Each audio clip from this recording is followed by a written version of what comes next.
Assalamualaikum warahmatullahi wabarakatuh. Bismillahirrahmanirrahim. Alhamdulillahi rabbil alamin. Allahumma salli wa sallim wa barik ala sayyidina Muhammad wa ala alihi wa sahbihi wa man tabi'ahum bi ihsanin ila yaumiddin. Amma ba'du.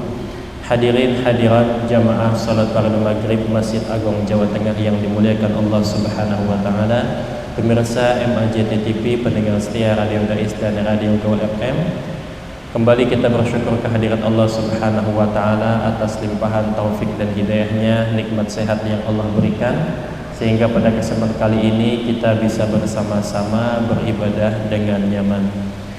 Kemudian hadirin yang dimuliakan Allah, pada pertemuan kali ini kita kembali akan membahas kajian kitab hadis, kitab Riyadhus Shalihin bersama guru kita Habib Ja'far Al-Musawwar. Untuk itu nanti bila mana ada pertanyaan seputar tema yang beliau sampaikan ataupun juga di luar tema, bisa melakukan chatting WhatsApp 081225733157. Mudah-mudahan dengan hadirnya kita di majelis ini, Allah Subhanahu wa taala senantiasa memberikan kita semua ilmu yang bermanfaat. Amin ya rabbal alamin.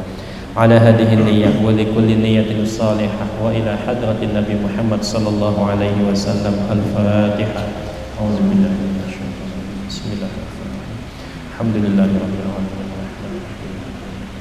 Iyyaka na'budu wa iyyaka nasta'in. Shiratal ladzina an'amta 'alaihim ghairil maghdubi 'alaihim waladdallin. Selanjutnya mari kita ikuti bersama kajian kitab Riyadhus Shalihin bersama Habib Ja'far Al-Musawwar. Kepada beliau kami persilakan.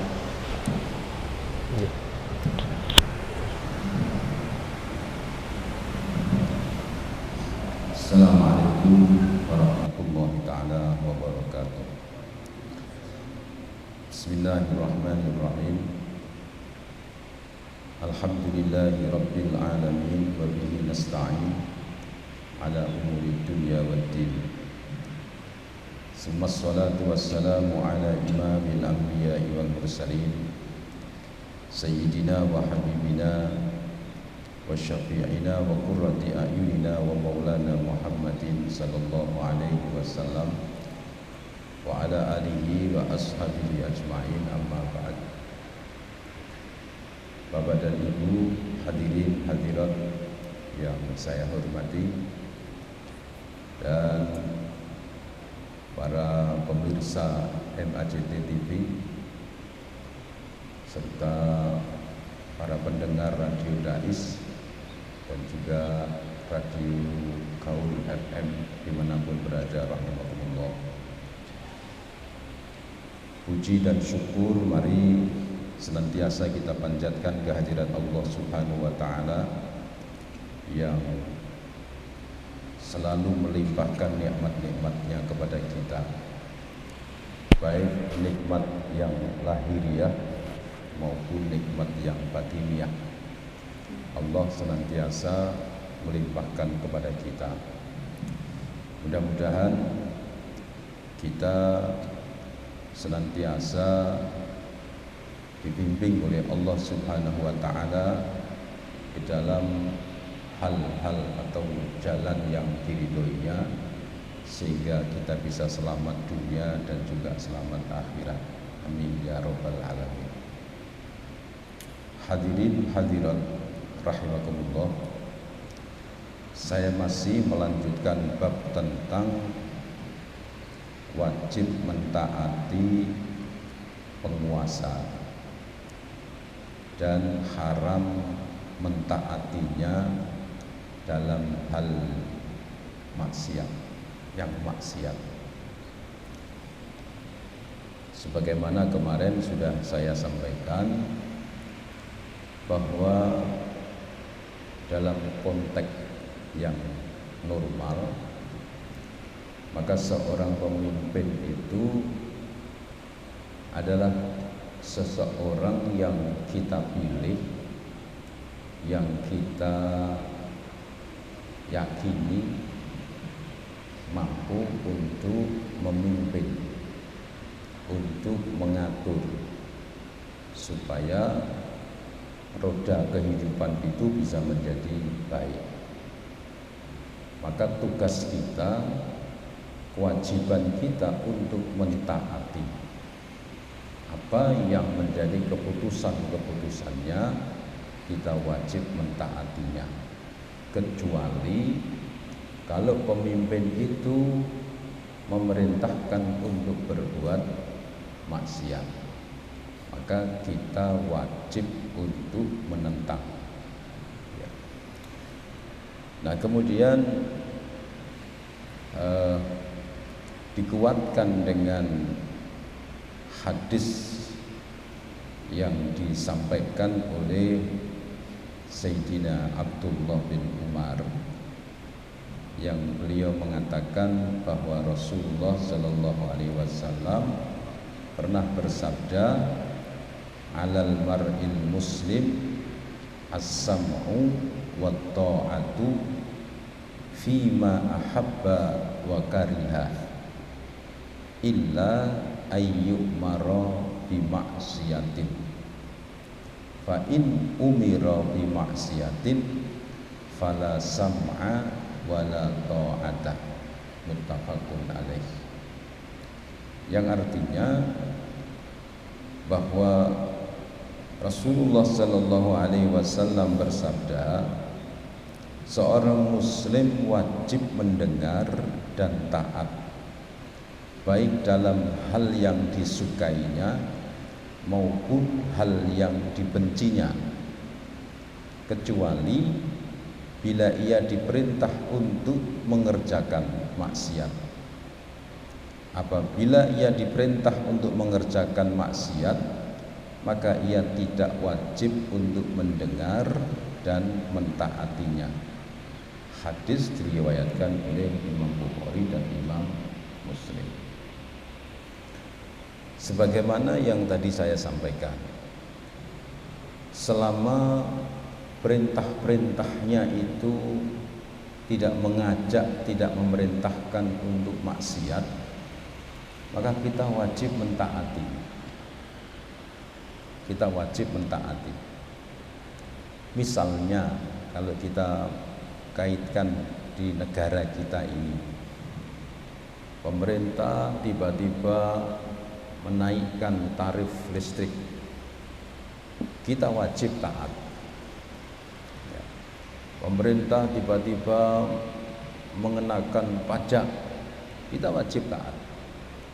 Karena kita husnudzon, kita husnudzon bahwa apa yang diputuskan itu demi kemaslahatan negara. Ini husnudzon, ya. Kita tidak diajarkan untuk wah ini mesti korupsi, wah ini mesti enggak seperti itu. Ya. Jadi artinya meskipun ya itu hal yang kita ini tidak senang, hal yang tidak senang. Contohnya, ya contohnya, nggak tahu di negara-negara yang lain, kita nggak tahu. Sekarang ini kalau orang makan di rumah makan yang agak besar, ya itu kan pasti dikenakan PPN. Ya. Kira-kira kita kalau makan kena PPN itu, bahkan mungkin yang punya warung sendiri itu nggak suka, seneng nggak? Yang punya warung itu juga merasa nggak enak orang makan ditambah dengan PPN. Ini kan bisa-bisa menjadikan orang nggak suka jadi nggak mau makan. Apalagi kita mangan-mangan dewe terus dikenakan PPN. Tapi hal yang demikian itu, kata Rasulullah SAW, kita wajib taat. Begitu. Karena dengan husnudzon, husnudzonnya itu misalnya kalau kita tarik-tarik gitu ya, pemerintah ini kan ini husnudzon ya, kan punya kewajiban dandani jalan, dandani jembatan, kan begitu. memberi subsidi, bantuan, puskesmas orang bayar, rumah sakit, ya kalau yang punya askin nggak bayar. Ini kita husnudzonnya seperti itu. Oh mungkin pemerintah itu karena keuangannya mepet, akhirnya cari uang ini seperti ini. Kita husnudzonnya seperti itu. Nah, karena apa? Karena kita sendiri yang sudah memilih. Seperti yang minggu kemarin saya sampaikan bahwa jangankan di sebuah negara kita bepergian lebih dari 3 orang, Nabi memerintahkan supaya memilih kepala rombongan. Ketua rombongan itu siapa? Pimpinan rombongan itu siapa? Kita pilih orang yang kita yakini dia yang menguasai jalan, dia faham jalan. Begitu. Mau pergi ke Jawa Timur, oh jalan ini macet, kalau sini macet lewat di sini, oh ini yang paling tahu, kita angkat jadi pimpinan rombongan. Nanti selama di dalam perjalanan kita ini sami'na wa ata'na. Misalnya pimpinan rombongan ini mengajak supaya kita berjalannya muter, ya, berjalannya muter. Misalnya saya pernah ya pengajian dijemput di daerah Kedung Jati, Purwodadi. Faham saya itu biasanya lewat dari sini Meranggen terus ya. Ini enggak, lewatnya masuk tol terus masuk di Salatiga. Begitu. Saya tanya kok mubeng malahan? Ya bener. Karena ini jalannya bagus. Agak muter tapi jalannya bagus. Oh ya sudah. Jadi enggak pakai wojo mubeng kadowen gini. Begitu. Karena kita sudah memilih dia untuk menjadi juru petunjuk jalan. Begitu juga kita memilih pemimpin. Ketika kita sudah memilih, terus yang kita pilih itu mengerjakan apa yang ada dalam ilmunya, kita ikuti. Begitu. Jadi jangan sampai seorang pemimpin yang dengan kebijakannya, dengan keyakinannya terus dihambat di tengah jalan. Kalau dihambat di tengah jalan, ini versi Islam, nanti akan kacau. Nah kalau kacau itu yang rugi siapa? Semuanya. Gitu. Ya. Jadi Nabi mengatakan seorang Muslim itu wajib untuk mendengarkan dan mentaatinya. Hal-hal yang dia senang dan yang tidak senang. Begitu. Karena ini sudah menjadi kebijakannya. Misalnya kita ini janjani ya ora srek lah janjani. Tapi karena ini sudah menjadi keputusan, seperti misalnya pakai motor, siang malam harus menghidupkan lampu. Janjani ini seneng apa ora? Ya. Kalau dulu itu motor hanya nyala di malam hari kan begitu, karena gelap. Iki padang jinggrang kon ngurupke lampu. Tal bolak-balik ganti lampu terus. Tapi karena ini keputusan, kita husnudon. Ya. Oh, maksudnya itu supaya ben ora tabrakan. Nek wong ora ana lampune kok ndlengger dikira ora ana motor terus dier tabrak. Husnudonnya seperti itu.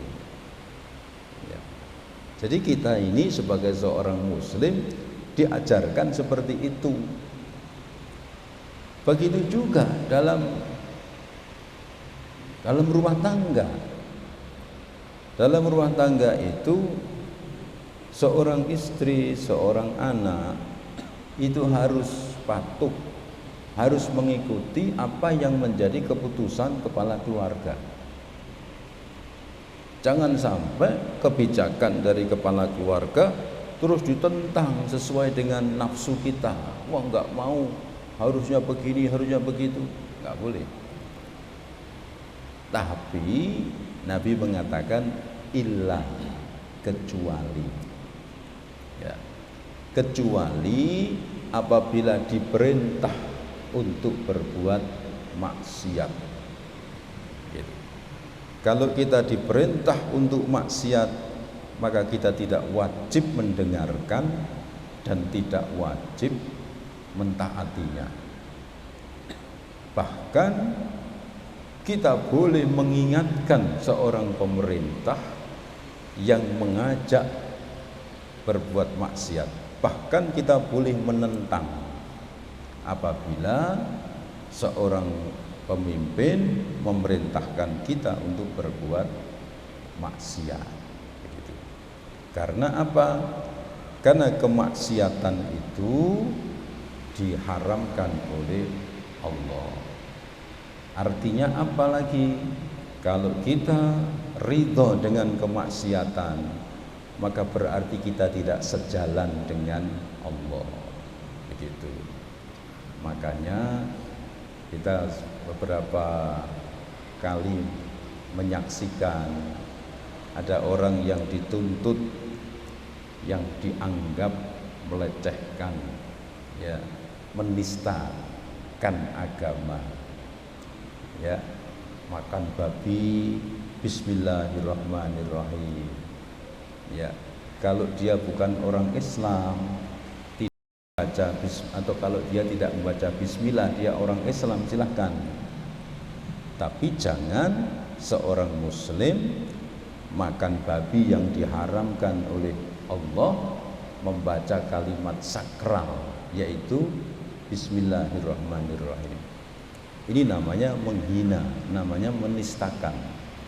Bismillahirrahmanirrahim itu dalam satu riwayat, ya, dalam satu riwayat Nabi mengatakan apa? Allah ini menjadikan indah langit dengan bintang-bintangnya. Allah menjadikan indahnya malaikat dengan menciptakan malaikat Jibril. Allah ini menjadikan indahnya para nabi dengan Nabi Muhammad SAW. Allah menjadikan indahnya kitab-kitabnya dengan adanya Al-Quran. Dan Allah menjadikan indahnya Al-Quran itu dengan Bismillahirrahmanirrahim. Jadi kalau tadi itu malaikat itu menjadi indah, menjadi bagus itu karena ada malaikat Jibril. Langit itu menjadi indah itu karena bintang. Nah, Nabi itu jadi indah karena ada Nabi Muhammad SAW. Dan Quran itu menjadi indah karena ada Bismillahirrahmanirrahim. Jadi Bismillah itu menjadi inti dari seluruh kitab-kitab Allah termasuk Al-Quran. Nah, kalau itu dijadikan oleh orang tadi memakan babi terus membaca bismillah, nah ini kita tentang. Jangan kita biarkan, karena kalau kita membiarkan orang menghina Allah, menghina Al-Quran, kalau kita biarkan sama halnya kita membiarkan Allah direndahkan atau kita tidak sejalan dengan Allah, begitu. Nah, jadi apapun yang menjadi keputusan pemimpin atau umarok, kita wajib untuk mendengarkan dan mentaati. Ya, kita wajib mendengarkan dan mentaati. Ya, seperti yang tadi saya sampaikan, bayar listrik, ya, nanti bayar listrik itu ada pajaknya juga, pajak penerangan jalan. Jadi jalan-jalan itu jalan raya itu kan ada lampunya. Itu listrik ini sapa sing nanggung. Ya. Maka ditanggung oleh pemerintah. Pemerintah kalau tidak disuplai dengan itu tekor pemerintah. Maka jalui urunan. Nah, istilahnya begitu. Jadi setiap rumah dijalui urunan kanggo listrik jalan. Semuanya seperti itu. Apa namanya? PDAM. Ada biaya pembersihan lah, ono ngene lah, ono lah. Walaupun kita ini adalah orang tahu diresiki, tapi kita oke. Ini menjadi kebijakan pemerintah. Yang kita tahu ujung-ujungnya pemerintah itu membiayai negara ini dengan uang yang tidak sedikit. Ini husnudzonnya seperti itu. Adapun nanti dia menyelewengkan itu nanti urusannya Allah. Karena apa? Kita sudah tulus memilih seorang pemimpin. Begitu. Mulai dari presiden, gubernur, wali kota, bupati. Kalau di desa-desa ada camat, ada lurah. Di kampung-kampung sekarang ada RT, ya. RT sekarang kan sudah mulai main coblosan, gitu. Kalau dulu orang menjadi RT itu uncal-uncalan, sekarang rebutan, karena dapat ada dana insentif dari pemerintah. Bu RT juga dapat insentif, Pak RT juga dapat. Sekarang kalau ada pencalonan RT, saingan sekarang. Dulu enggak, uncal-uncalan karena orang no gaji nih. Nah, kita yang memilih itu nanti juga bertanggung jawab. Sing kok pilih ki mau wong nah ora. Yang kamu pilih, kamu harus nurut, harus taat. RT orang ngerti agama dipilih. Ya. 17-an biasanya acara tirakatan, tumpengan, dungo, iki ora diganti parokenan, pesta miras, begitu. Apa kita taat? Ya enggak. Tapi kalau misalnya ini urunan kanggo tumpengan, boleh, kita wajib itu ikut. Ya. Ini ada lomba anak-anak kelereng dan sebagainya, kita wajib ikut. Terus ada lagi ini ono lomba apa jenengane adu seksi, jangan ikut karena itu maksiat, ya. Atau ada lomba cari pasangan, lanang 10 wedok 10 dikumpulke kongkon kuwi motone ditutupi. Terus gagap-gagap nih bojoku sing ndi, ya, ora entuk ngomong. Ya, kan mek-mekan nyek-nyek. Ya, sing lanang nek perlu bojone dhewe ora diakoni sik, nyekel sing liya sik, lak. Dasar sing lanange kethuk, ya. Iki urunan. Sorry, karena itu maksiat. Begitu, ya. Jadi kurang lebih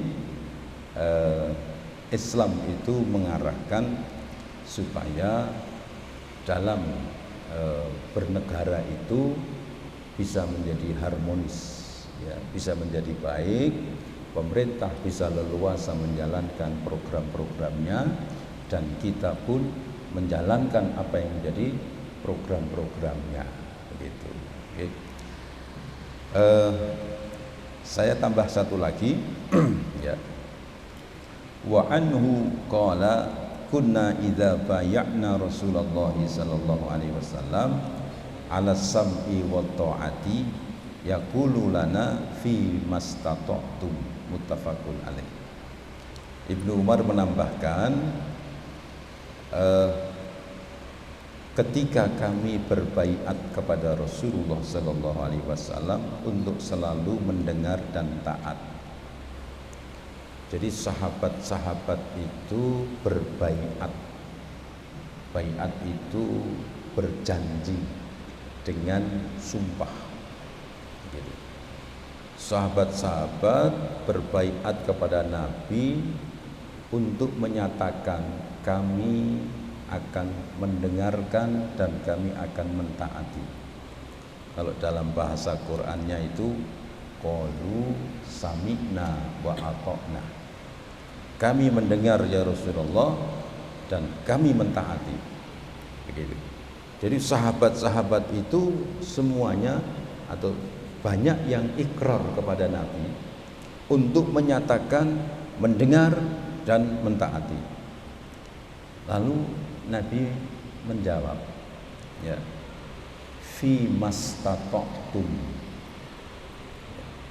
dalam batas kemampuanmu.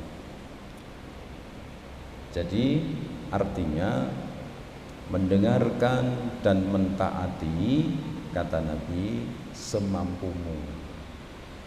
Jadi jangan sampai mentang-mentang ya seorang pemimpin terus memberlakukan yang kita ini tidak mampu, terus kita paksakan diri.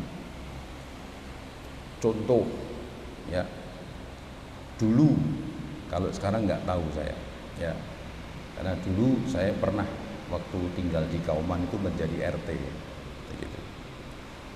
Saya dan warga saya itu di kampung-kampung itu kan dibuat got selokan baru. Setiap rumah itu pokoknya di depannya itu dilubang got. Nah setelah itu tidak ditutup. Jadi pemerintah hanya membuat selokan, tidak ditutup.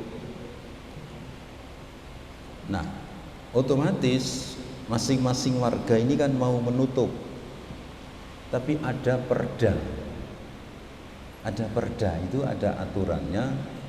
Kalau menutup selokan, karena selokan itu wilayah pemerintah, jadi rumah orang ya, terus di luarnya sedikit itu wilayahnya pemerintah, dibuat got. Menutup got itu kena pajak. Mumet apa enggak? Depan rumah dikasih got, kira-kira lebarnya 50 cm, terus dalamnya mungkin sekitar 70 cm atau 1 meter. Yang punya anak, yang punya ini kan khawatir, kalau nutup kena pajak. Ya nek sing nutup iki wong sugih-sugih, kalau ndak mampu, wong gek gawe beton tutupane wae berusaha golek duit, ngono jek dikenoni pajak. Nah kata Nabi, semampumu. Semampumu itu bagaimana?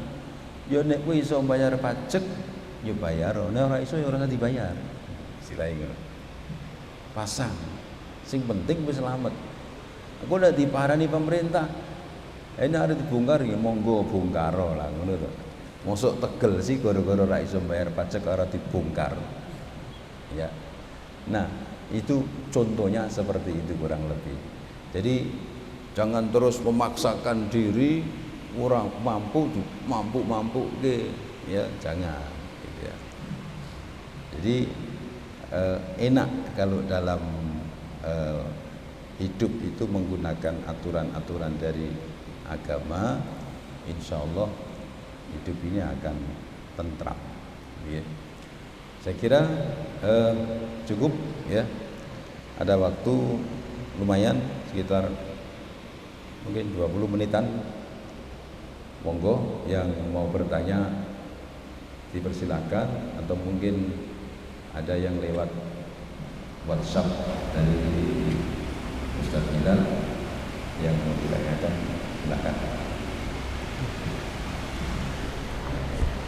Ada. Assalamualaikum warahmatullahi wabarakatuh. Habib izin bertanya. Allah berfirman di dalam Al-Quran, Innallaha ya'murukum an tu'addul amanati ila ahliha. Sebenarnya kita mau milih calon pemimpin A, tapi B ngasih kita uang. Berdosakah kita jika memilih B yang kita kenal orangnya tidak baik? Matur nuwun penjelasannya.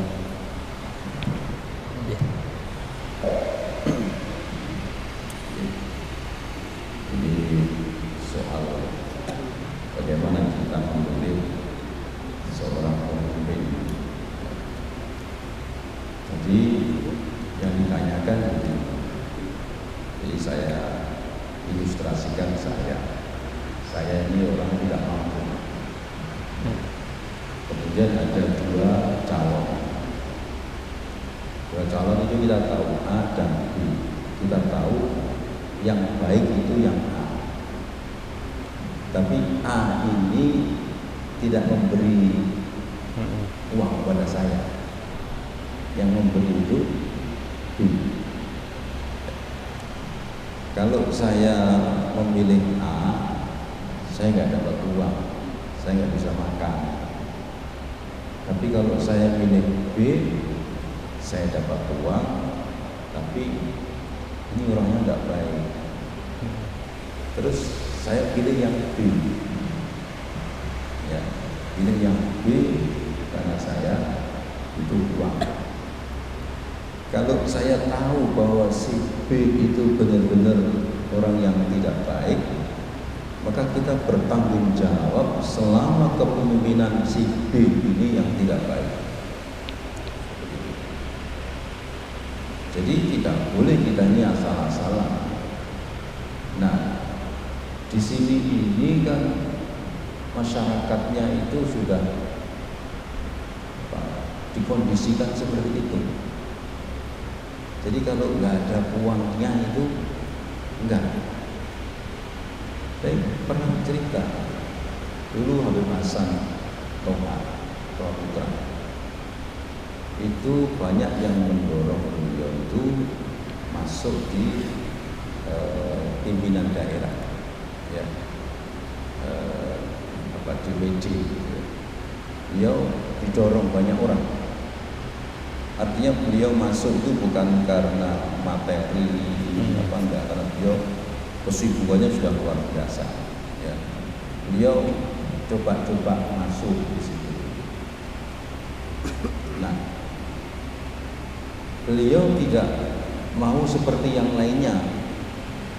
Saya tidak mau orang memilih saya karena saya kasih uang. Saya mau orang memilih saya karena niat baik saya. Saya ini coba-coba, ya, bahasa kasarnya bantu-bantu kayak tim sukses gitu. Saya ketemu orang-orang itu semua mengatakan apa? Ada duitnya orang duitnya ya cuma mending iki bodoh-bodoh aku ora ngerti duitnya akeh begitu. Jadi semuanya itu seperti itu. Nah, memang kondisinya di sini itu sudah dikondisikan seperti itu. Pokoknya nek orangnya duit aja dipilih begitu. Nah lagi sing ngene nyelelek duit ditampani ning ora dipilih, pilih sing paling akeh, sing luwih akeh. Ada istilah serangan fajar dan sebagainya gitu ya. Jadi kalau kita tahu bahwa orang yang akan kita pilih ini orang yang enggak baik, terus kita pilih, maka selama dia menjadi pemimpin yang tidak baik, kita bertanggung jawab. Nah itu yang sudah disinyalir oleh Nabi itu bakal seperti itu. Itu karena kemerosotan kualitas umat manusia yang akhirnya yusallitullahu sultanan dzaliman. Allah membiarkan seorang pemimpin zalim berkuasa. Wah, itu berbahaya. Kalau seorang pemimpin zalim berkuasa, akhirnya ya miras, yang penting bisa bayar pajaknya. Prostitusi jalan, yang penting bayar pajaknya. Perjudian jalan, yang penting itu ya. Misalnya judi dilarang, tapi dia main belakang. Gitu. Itu pemimpin yang zalim seperti itu. Dilarang, tapi tidak dilapori. Ya, tak muncul gimana? Itu pemimpin yang kalau itu kita pilih, maka kita bertanggung jawab. Terlepas siapa itu mereka, AB itu siapa, wallahu a'lam. Tapi yang jelas seperti itu. Ya. Monggo, ada lagi anak-anak, ayo.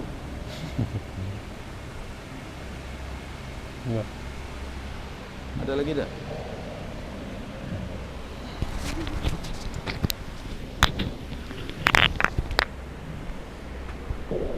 Assalamualaikum warahmatullahi wabarakatuh.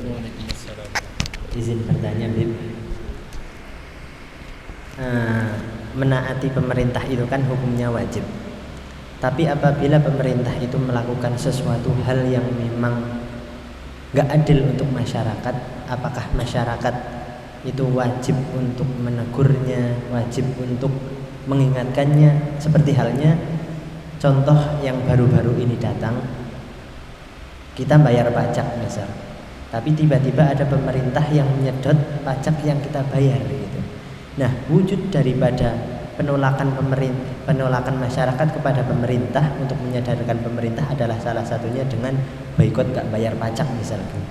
Apakah hal tersebut juga dibolehkan untuk mengingatkan masyarakat pemerintah yang seperti itu? Terima kasih. Assalamualaikum warahmatullahi wabarakatuh.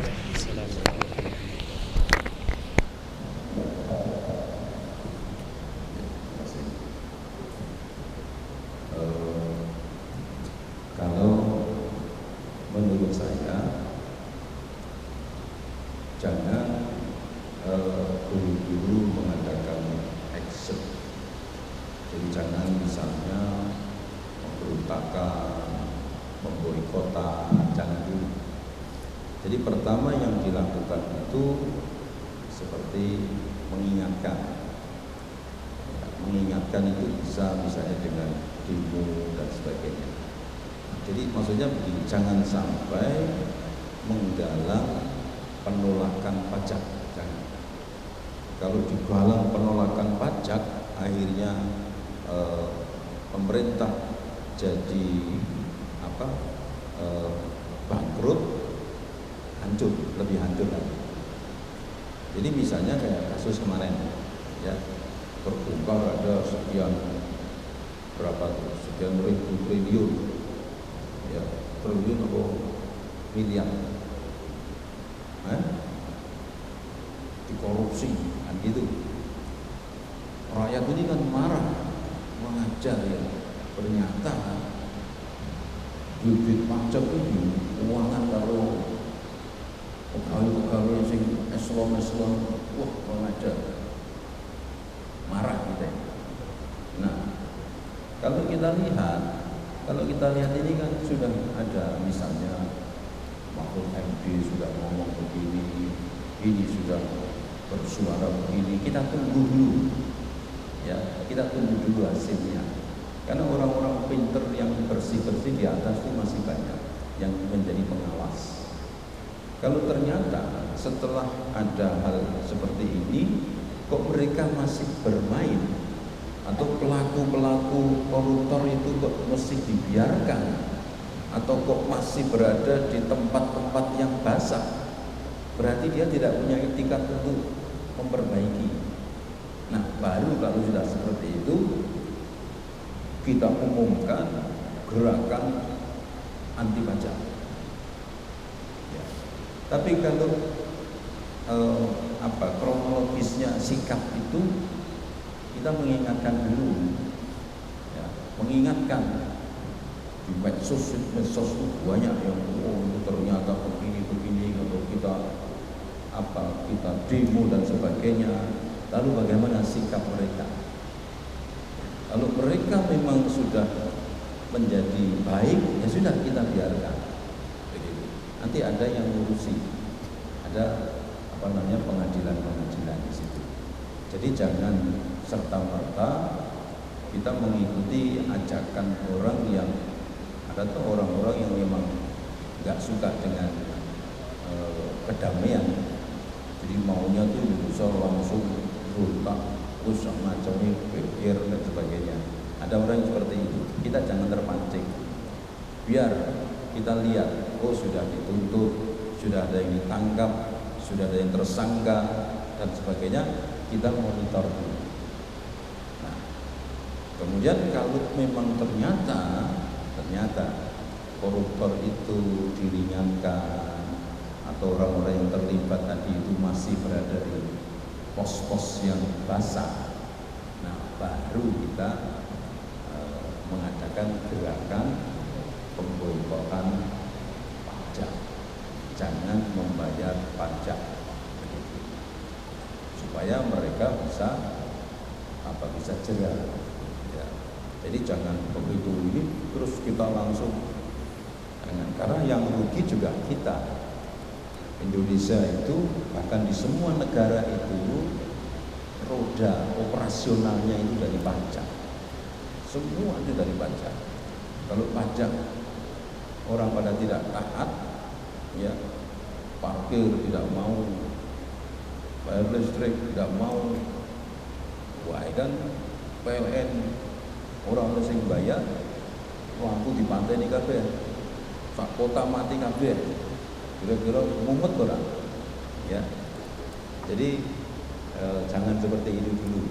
Makanya kita ini melihat, memperhatikan dulu bagaimana itikat mereka atau pemerintah ini di dalam menanggapi masukan, protes, atau demo dari rakyat, gitu ya. Ayo, masih ada yang mau tanya lagi? Waktunya 3 menit. Hah? 2 menit. Oh, 2 menit lagi. Sudah. Kesimpulan dari apa yang saya sampaikan, bahwa sekali lagi betapa indahnya kita ini mengikuti aturan-aturan dari agama. Karena memang agama itu pada poin intinya diturunkan itu adalah yakhruju minal zulumati ila nur, mengeluarkan umat manusia dari kegelapan menuju keterangan, dari kemusyrikan menuju keimanan, dari kebrutalan menuju kesantunan. Dan itu agama itu fungsinya seperti itu. Maka kita harus terus berpegang teguh, berpatokan dengan agama. Insya Allah bisa selamat dunia dan juga selamat akhirat. Demikian, kurang lebihnya mohon maaf. Akhirul kalam, Assalamualaikum warahmatullahi wabarakatuh.